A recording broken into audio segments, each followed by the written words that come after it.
High বন্ধুরা, কেমন আছো? আমি ভালো আছি বলেই একটা চটপট রেসিপি নিয়ে চলে এসেছি। খেতে না ইচ্ছা করলে, বোরিং রান্না না খেতে চাইলে তো এই রান্নাটা করে ফেলো। তো এখানে আমি সবজি কেটে নিয়েছি, পেঁয়াজ, আদা, রসুন, লঙ্কা, ধনেপাতা, গাজর, বিনস কেটে নিয়েছি। এখানে একটু মাংস নিয়ে নিয়েছি, বোনলেস করে ছোটো ছোটো করে কেটে, আর একটু কুচি কুচি পেঁয়াজ করে নিয়েছি। ভাতটা আগে থেকেই করে আমি জল ঝরিয়ে ভালো করে রেখে দিয়েছি। এখানে নিয়ে নিয়েছি মশলা, জিরে নিয়েছি ফোড়ন দেওয়ার জন্য, কাঠ নিয়েছি, লবঙ্গ নিয়েছি, তেজপাতা নিয়েছি, লঙ্কা নিয়েছি, আর এলাচ নিয়েছি। কড়াই এবারে একটু সাদা তেল দিচ্ছি আর একটু ঘি দেব। ঘি দিয়ে মশলাগুলো একে একে দিতে থাকবো। এবারে 1-2 চামচ ঘি দিয়ে দেব।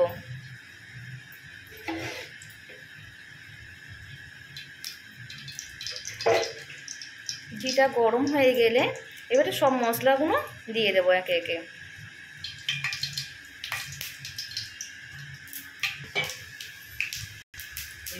মশলাগুলো ভাজা ভাজা হয়ে গেছে। এবারে রসুন কুচি আগে একটু দিয়ে দিচ্ছি, ভালো করে ভাজা করে নেব। রসুনগুলো একটু লাল লাল ব্রাউন কালার হয়ে গেছে। এবারে আমি একটু আদা কুচি দিয়ে দেবো। এবারে বিনস দিয়ে দিচ্ছি। তোমরা চাইলে সব কিছু একসাথে ভেজে নিতেও পারো, বিনস আবার আলাদা আলাদা ভাজতে পারো। এবার গাজরও দিয়ে দিলাম।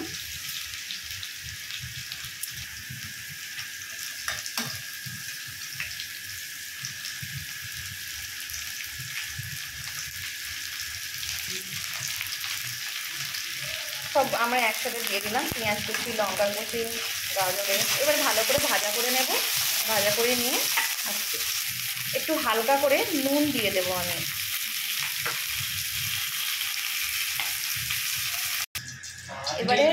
এবারে মাংসগুলো একটু ভাজা করে নিচ্ছি।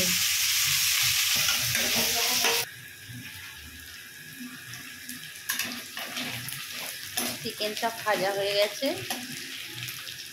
এবারে ভাজা মশলাগুলো যে তুলে রেখেছিলাম, এই মশলাগুলো ঢেলে দেবো।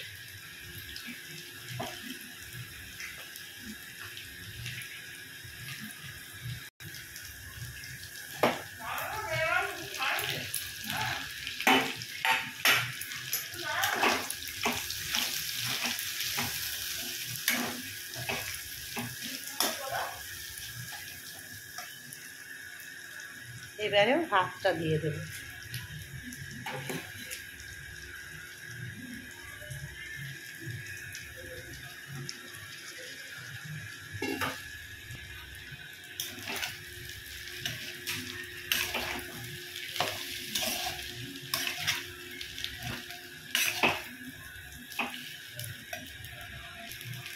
এবার একটু নুন দিয়ে দেবো।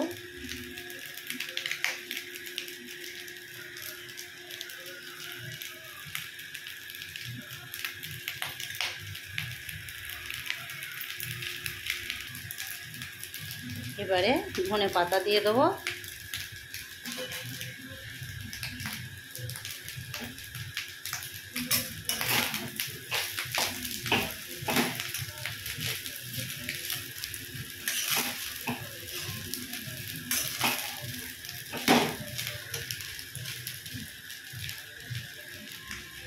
এবারে মশলাটা দিয়ে দেবো। এই মশলাটা